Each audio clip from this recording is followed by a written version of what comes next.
ఉమ్మడి పాలమూరు జిల్లాలో 14 స్థానాలుంటే 2 స్థానాల్లో మాత్రమే బీఆర్ఎస్ గెలిచింది, మిగతా 12లో కాంగ్రెస్ పార్టీ గెలిచింది. పాలమూరు బిడ్డను, పాలమూరు గోసదీరుస్తా, పాలమూరు దశ మారుస్తా అని చెప్పి గెలిచిన రేవంత్ రెడ్డి గారు ఇవాళ ముఖ్యమంత్రిగా ఉన్నారు. 2.5 ఏళ్ళు అయిపోయింది, 3 బడ్జెట్లు ప్రవేశపెట్టినారు. ఒక్కసారి దయచేసి గుండె మీద చేసుకొని పాలమూరు బిడ్డలు ఆలోచించాలని నేను విజ్ఞప్తి చేస్తా ఉన్నాను. ఇది మా అధికారం కోసమో మా కోటేయమని చెప్పట్లేదు, నేను మాకేదో కావాలని చెప్పట్లేదు. అధికారం ఏమీ కొత్త కాదు.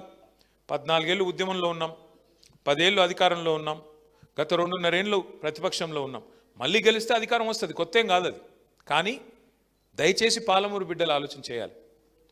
2.5 ఏళ్ళ కాంగ్రెస్ ప్రభుత్వం, రేవంత్ రెడ్డి గారి ప్రభుత్వం పాలమూరుకి ఏమన్నా మంచి చేసిందా చెడు చేసిందా మీరు ఆలోచన చేయండి. 10 ఏళ్ళ కేసీఆర్ గారి ప్రభుత్వం పాలమూరుకు మంచి చేసిందా చెడు చేసిందా అది కూడా బేరీజ్ వేసుకోండి. ఇవాళ ముఖ్యమంత్రి మీ జిల్లా బిడ్డ, కానీ మీ జిల్లాకి ఏమైనా లాభం జరిగిందా? మీ కల్వకుర్తికి ఏమైనా జరిగిందా? మీ మాడుగులకు ఏమైనా జరిగిందా? మీ అప్పారెడ్డిపల్లికి ఏమైనా జరిగిందా? ఆలోచన చేసుకోండి.